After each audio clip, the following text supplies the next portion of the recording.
Have you ever wondered what truly lies behind a woman who chooses to live alone, not out of sadness, but out of strength? Today, we're diving into a reality few dare to talk about, a journey into the silent power, the emotional sovereignty, and the deep transformation that happens when a woman stops waiting to be completed and starts becoming whole on her own. This isn't about loneliness or giving up on love. It's about breaking free from invisible chains society still wraps around women. Chains that whisper, "You are only worthy if you are chosen." In this video, we'll uncover how choosing solitude can be the ultimate act of love for oneself, how facing the shadow within can lead to emotional maturity most people never reach, and how a woman who walks alone often carries a kind of freedom the world doesn't know how to handle. You will discover the real meaning behind Carl Jung's powerful ideas on individuation, emotional depth, and inner awakening. By the end, you'll see solitude not as emptiness, but as sacred ground where true love begins not with another, but with yourself. Stay with me until the end, and you might just find a part of yourself you didn't even realize was waiting to be seen. Part 1. The hidden fear behind a woman who chooses to live alone. She walks into a room and something shifts. There's no loud entrance, no desperate need to be seen. But somehow, she's noticed. Not because of how she looks, but because of what she represents. A woman who lives alone, not because she couldn't find someone, but because she chose not to settle. Society doesn't quite know what to do with women like her. Not because she's invisible, but because she refuses to fit the mold. And that alone is enough to trigger judgment, discomfort, even fear. Because for generations, we've been told that a woman's value begins when she becomes someone's partner. That she's a daughter first, a wife second, a mother third, and always defined in relation to someone else. But what happens when she steps away from that script? What happens when she decides that being alone isn't a failure, but a form of freedom? In a world where single is often treated like a problem to be fixed, a woman who embraces solitude becomes a silent revolution. She forces people to question everything they've assumed about fulfillment, about love, about identity. Her existence says maybe completeness isn't found in someone else's arms, but in the courage to hold your own. This woman isn't rejecting connection. She's rejecting pretense. She's not afraid of love, she's afraid of disappearing inside it. And so she builds a life where her presence matters even when no one else is watching. That kind of strength doesn't make headlines, but it echoes through every interaction. It unsettles the insecure, it challenges the performative, and it whispers a new narrative, one where being chosen is no longer the goal, being true is. Yet that clarity doesn't come easily. It's often forged in silence, in nights of doubt, in the pressure of a culture that insists something must be wrong if a woman dares to stand alone. But what if nothing's wrong? What if the very thing we're taught to pity is the very thing we should admire? What if the quiet confidence of a woman who lives alone is not a sign of lack, but a signal of awakening? And more than that, what if her solitude reveals something not just about her, but about us? Part 2. The courage to be free when a woman no longer needs to be saved. There's something profoundly unsettling about a woman who doesn't need to be saved. Not because she's cold or indifferent, but because she's learned to rescue herself. And in that simple, silent decision, she breaks the very foundation upon which much of modern love has been built. Foundation rooted not in mutual respect, but in dependency, in imbalance, in silent contracts that have taught women to wait to be chosen, to be claimed, to be validated by someone else's desire. But what happens when a woman no longer Waits? When she steps away from the narratives that told her love must look at certain way, feel a certain way, arrive on someone else's timeline. Carl Jung once said, everything that is denied becomes part of the shadow. And for centuries, women have been taught to deny their independence, their wildness, their emotional sovereignty. The woman who lives alone is not lost. She is retrieving the parts of herself that patriarchy taught her to silence. And that retrieval doesn't happen with applause. It happens in stillness, in discomfort, in moments where no one else is looking. She doesn't need to perform femininity in ways that please others. She no longer burns herself just to warm someone else's cold. Instead, she tends her own fire, protects her own inner world.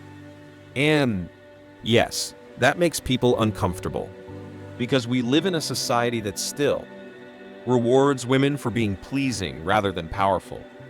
A society that praises submission disguised as sacrifice.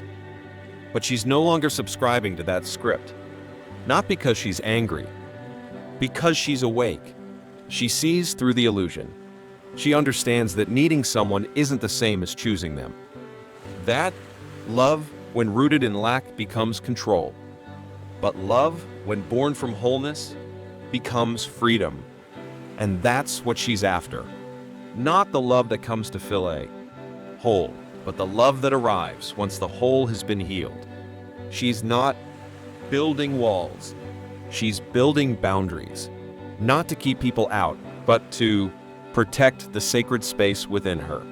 That space where her essence lives, untouched, undiminished.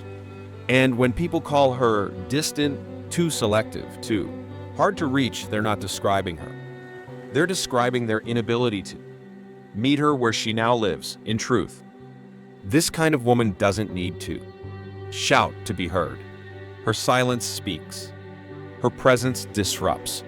And her choices quiet, firm, unwavering, remind the world that some women are no longer asking for permission to be whole. But here's the real question. What does it say about our culture that a woman simply choosing herself is still considered radical?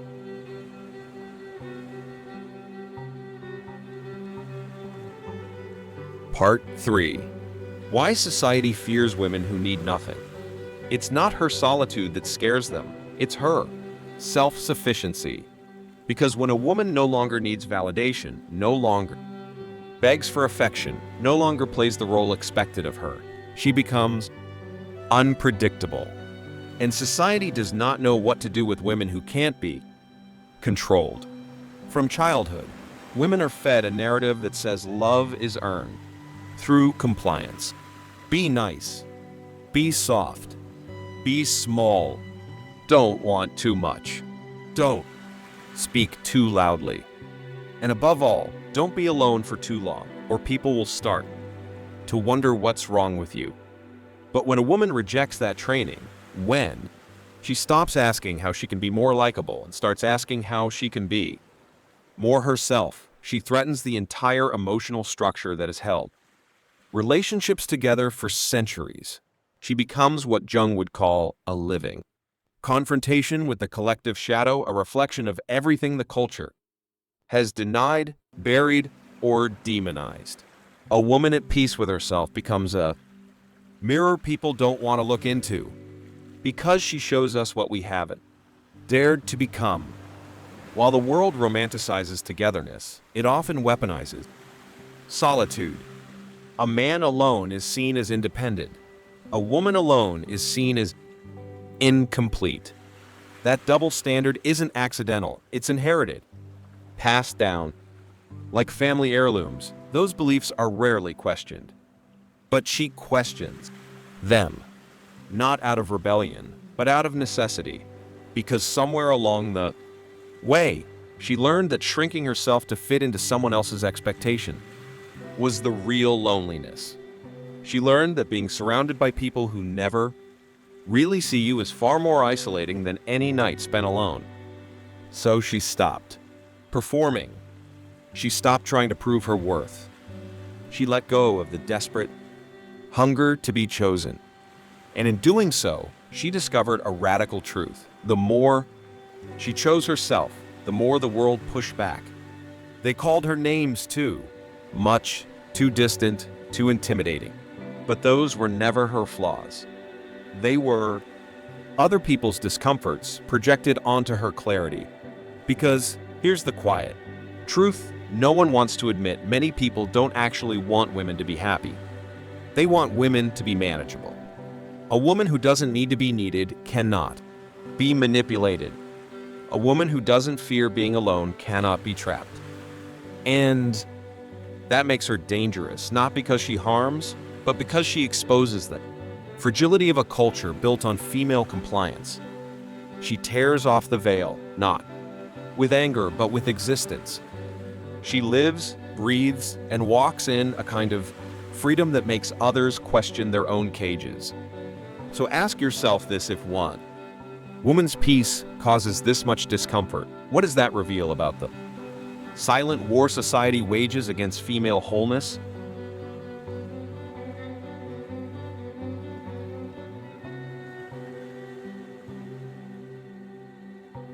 Part 4. The Descent. What she faced in the silence. Not all wounds bleed. Some echo quietly. And that echo becomes a hum beneath every relationship, every silence, every moment she wonders, am I too much or not enough? Before she chose solitude, she tried everything else. She bent herself into versions others could love. She smiled when she wanted to cry. She stayed when she should have walked away. Not because she was weak, but because she was taught that being alone meant failure. So she stayed longer than she should have, in places that drained her, with people who praised her softness but feared her depth. But then something shifted. It wasn't sudden. It didn't come with fireworks. It came with silence. A heavy kind. The kind that makes you sit with your own thoughts for too long. And there, in that silence, she met herself, not the mask, not the pleasing version, but the raw, unfinished, aching truth beneath it all. This was her descent. Jung wrote that the process of individuation requires us to confront the shadow, to descend into our personal underworld. And that's exactly what she did. Not in theory, but in sleepless nights. In memories she tried to forget. In old texts never answered and apologies never received. She walked into the past not to dwell there, but to reclaim what she had lost: her own voice, her own worth, her own clarity. It was not glamorous. Healing never is. There were nights she questioned everything. Days she felt like a ghost in her own life. She faced her childhood wounds, the abandonment, the longing, the first time love meant pain.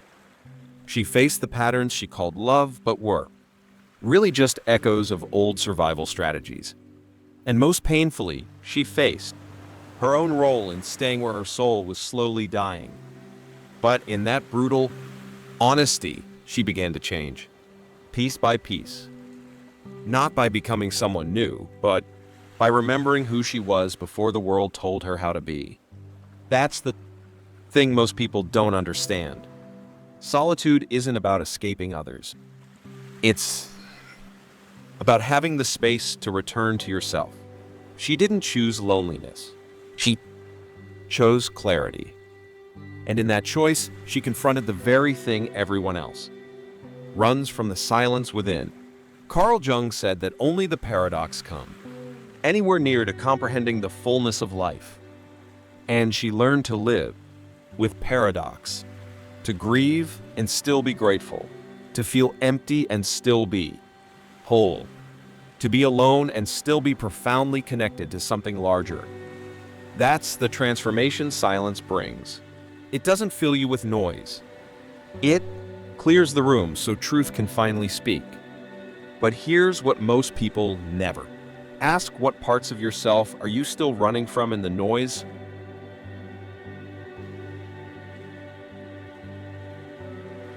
Part 5. From scar to strength, what emotional maturity really looks like. You can always tell when someone has suffered and grown from it.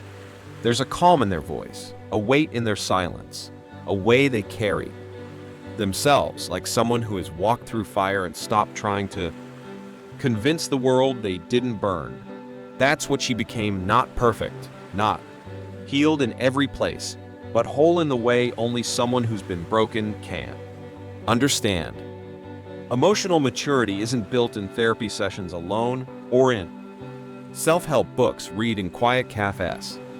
It's forged in real moments, the kind that don't post well on Instagram. Like crying in your car after realizing you were never truly loved, or sitting across from someone who says they care while your soul knows otherwise. Maturity isn't in knowing all the answers. It's in no longer pretending you don't feel the questions. She used to think being strong meant enduring everything. That if she could stay, love harder, forgive more, she could make someone love her right. But over time, pain changed her. Not by making her harder, but by teaching her boundaries. She realized that love that demands your silence isn't love. That's shrinking to make someone else feel. Bigger is not strength, it's self-erasure. Carl Jung believed that real transformation begins when we stop blaming others and start examining the unconscious patterns we repeat. And that's exactly what she did. She stopped pointing fingers and started asking different questions. Not why did they hurt me, but why did I stay after they did? That shift is subtle, but seismic. It moves you from victimhood to awareness, from reaction to response. And in that shift, she found her voice, not the loud one, but the quiet one she had ignored for years. The one that said, "This doesn't feel right," long before she had the words to explain why. She learned that love isn't measured by how much you can endure. It's measured by how much truth you're willing to face. And sometimes, the hardest truth is realizing that not everyone you want in your life is meant to stay. That sometimes the most loving act you can offer yourself is walking away. But that kind of strength doesn't look like empowerment posters or loud declaration. It looks like her getting up each day, choosing peace over performance, truth over illusion. It looks like saying no without guilt, yes without fear, and maybe only when she means it. Maturity made her softer in the right places and sharper in the ones that count. She doesn't need to explain herself anymore. Her energy speaks for her. But here's the real question: how many of us are brave enough to outgrow the love that once made us feel safe?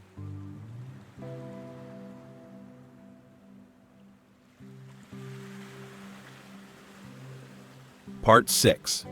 Emotional sovereignty when solitude becomes sacred ground. She used to think being alone meant something was missing. Failure. A waiting room for the next relationship. But somewhere along the way, that silence she once feared became her sanctuary. It wasn't just space from others, it became space to breathe, to remember, to feel everything she had, buried beneath noise and validation. Solitude no longer felt like exile.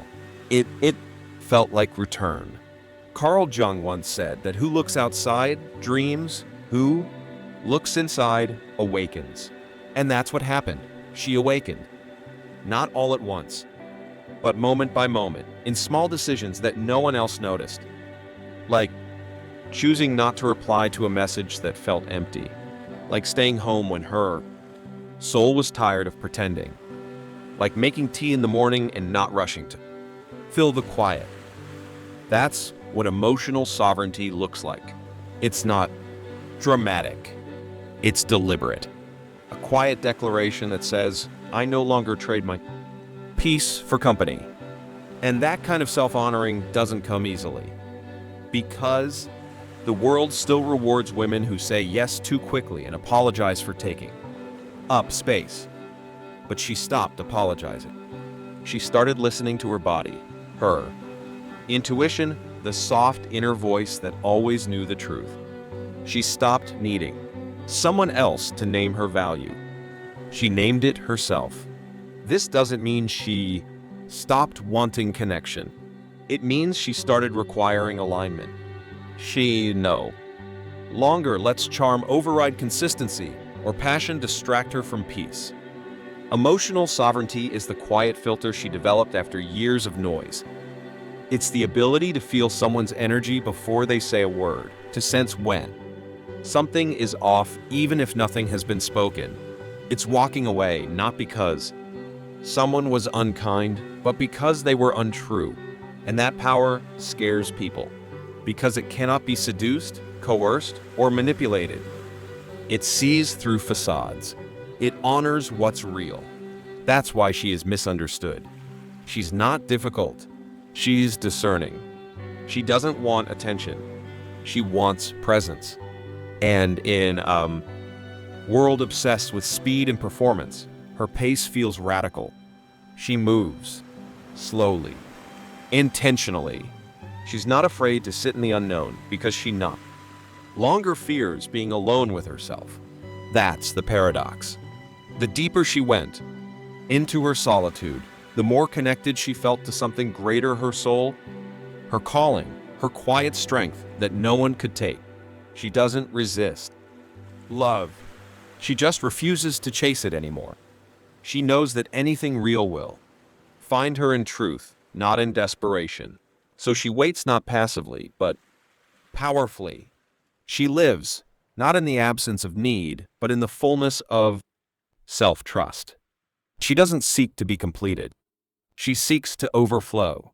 And here's the question she poses to all of us. If you weren't afraid of being alone, how much more truth would you allow into your life?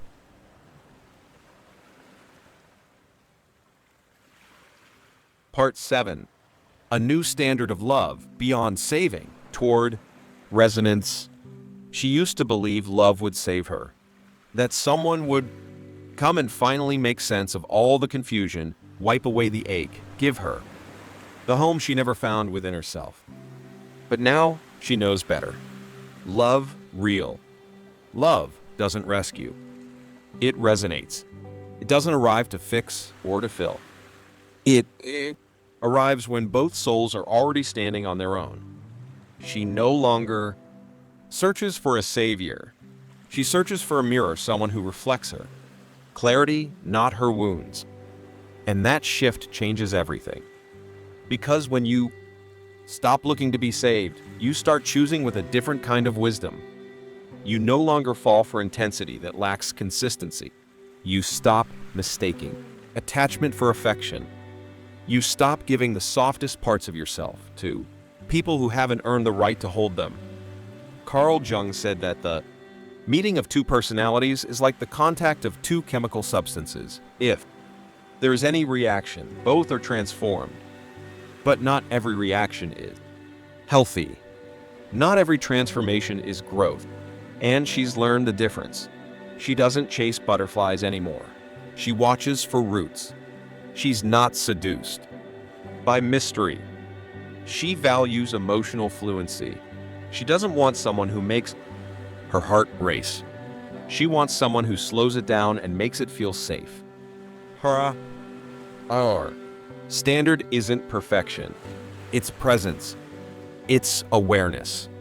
It's the quiet confidence that comes from someone who has done their own inner work, who doesn't expect her to carry what they refuse to confront, who doesn't interpret her strength as threat or her boundaries as rejection.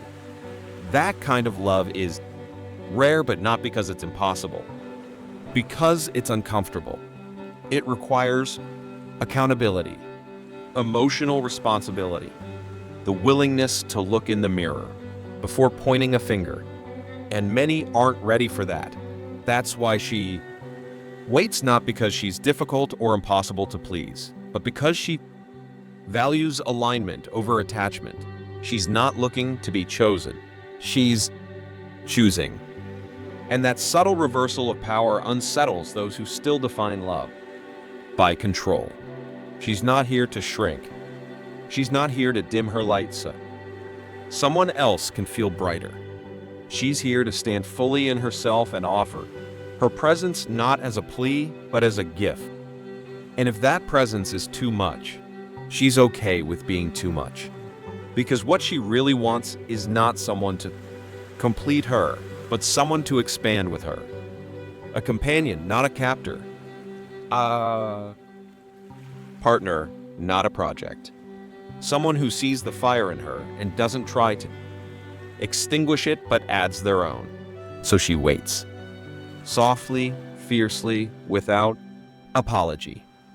Because deep down, she knows until the love she desires matches them. Love she's become, settling would only mean self-betrayal. And that leads us to one unavoidable truth. What if the love you truly want can only find you once? You've stopped needing it to save you? Part 8. Archetypal disruption, when awakened women shape the system. There's something quietly revolutionary about a woman who no longer lives to be chosen. She becomes an archetype the world doesn't know how to name. Not a wife, not a lover, not a caregiver, but something deeper. A symbol. A living disruption. In a society built on the assumption that a woman's worth comes through her relationships, she stands as a question mark. Interruption to the narrative, a rupture in the script. Her very existence challenges the foundation of collective expectation. Because when one woman says, "I am enough," the silent contract that says, "You must earn love to," matter begins to break. Carl Jung spoke of archetypes not as fiction, but as living patterns within the collective unconscious forces that shape culture, memory, identity. And what we're seeing now is the rise of a new archetype, the awakened woman. Not angry, not bitter, not loud, but clear. Clear in her values, her rhythm, her refusal to participate in systems that require her to disappear in exchange for affection. And systems fear that clarity, because clarity cannot be controlled. It doesn't comply. It doesn't bend just to make others comfortable. That's why she receives criticism disguised as concern. Don't you want a family? Are you afraid of growing old alone? These aren't just questions. They're reinforcements of a social code, one that punishes deviation with shame. But she doesn't flinch, because she knows that loneliness within a false life is far more devastating than solitude within an authentic one. She knows that the performance of happiness never leads to real joy. That love, when built on obligation, always rots. So she refuses to fake it. Her presence alone is an invitation for other women to look again at their own choices, their own compromises, their own longing. That's what makes her dangerous. Not because she wants to destroy, but because she reminds others of what they once dreamed, before the world told them to settle. And that memory is a powerful thing. It's contagious, and the system knows that. Because when one woman walks away from the table where love is negotiated like currency, others begin to follow. They stop asking for half-hearted affection. They stop performing for a place in someone's life. They begin remembering who they were before they were told who they should be. And that's not a trend. That's a shift. A tremor in the deep layers of culture. A crack in the foundation. The awakened woman is not an individual anomaly. She's the voice of something rising. And her silence speaks, louder than 1,000 manifestos. So here's the question: if more and more women are quietly rewriting the rules, how long can the old story survive? Part 9. A new archetype, the sacred wildness of the self-chosen woman. She is not a rebellion. She is a return. A return to something older than culture, deeper than roles, wilder than rules. She is the memory of what womanhood looked like before it was shaped by fear, before it was taught to apologize for its own intuition, before it was told to shrink in. The name of acceptance. The woman who lives alone today is more than a statistic. She is the reemergence of a sacred archetype, what Jung might have called the wild woman, the wise woman, the self-possessed soul. Not wild in chaos, but in clarity. Not wise in age, but in presence. Not solitary in absence, but in fullness. She is not waiting. She is not lost. She is not broken. She is walking a path few understand because it cannot be mapped by external markers. It does not follow a timeline. It does not yield to social pressure. It is not marked by wedding rings or titles. It is marked by something quieter, sovereignty, the right to belong to oneself. And that right, once claimed, is irreversible. She has descended into her own unconscious. She has faced her shadows. She has cried over the pain of other women who came before her, the mothers who settled, the grandmothers who swallowed silence, the generations of women whose freedom had to wait. She carries their stories, but she doesn't carry their fate.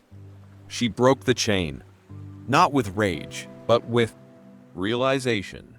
She no longer walks with the weight of needing to be understood. She walks with the lightness of being whole. That's what makes her sacred. Her presence is an offering, not a request. Her love is a choice, not a currency. Her solitude is not a gap to be filled, but a garden she tends with care. This isn't just empowerment. It's remembrance. A remembering of what it means to belong to your own soul before trying to belong to anyone else. That's why she doesn't chase. She doesn't prove. She doesn't conform. She honors what is real. And because of that, she attracts a different kind of energy. Not the loud, desperate kind, but the grounded, honest, soul-aligned kind. That love may take time, but she has time. She is not running. She is becoming. Each day she chooses herself is a day she sharpens her inner light, and the world begins to respond not always with applause, but sometimes with quiet reverence. Because when someone fully belongs to themselves, they become a mirror too honest for the world to ignore. And so we ask, what parts of yourself are still waiting for permission to return? Part 10. The final truth when love begins with wholeness. She no longer sees herself through the eyes of others. No longer waits to be seen to know she exists. No longer bends her soul to fit into a space too small for the woman she has become. Because now she understands that the kind of love she wants doesn't begin with another person. It begins with wholeness, with a kind of truth that can only be found when you've lived through the undoing, when you've sat in silence long enough to hear your real voice return, when you've stopped chasing and started choosing. Carl Jung believed that the journey toward individuation, the process of becoming fully oneself, is not a straight line. It is a spiral, a descent and a rise, a confrontation with the shadow and a reconciliation with the soul. And that's what she walked through. She descended into the quiet, into the ache, into the ghosts of everything she used to be. And she emerged not fixed, not flawless, but full. Not with answers, but with presence. Not with perfection, but with peace. The world will still try to convince her that something is missing. It will offer counterfeit connections, temporary warmth, conditional affection. But she no longer confuses noise for love, no longer trades authenticity for approval. She walks differently now, talks slower, listens more, because she doesn't need to defend her choices. She lives them. And her life, as it unfolds, is no longer a search but a declaration. A quiet vow. I will not lose myself again in the name of belonging. If love arrives, let it arrive in truth. If connection forms, let it form in freedom.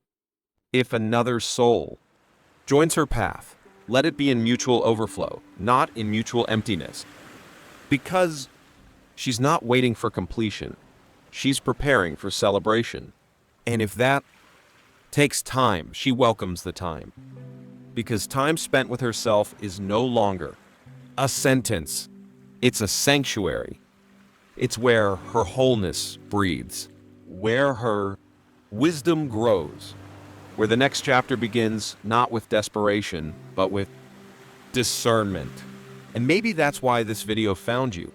Maybe it's not a coincidence. Maybe somewhere inside you, something quiet has been asking to be seen. Maybe there's a part of you that's tired of the noise, the performance, the longing, and ready for something deeper, something still, something real. If that part is waking up now, honor it. Stay with it. Let it speak.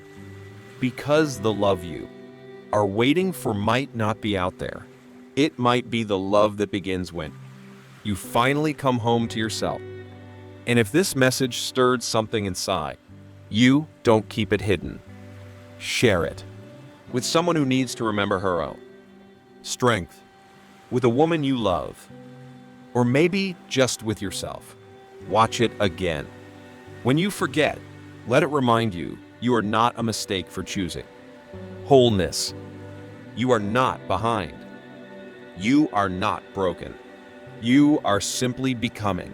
And that is enough.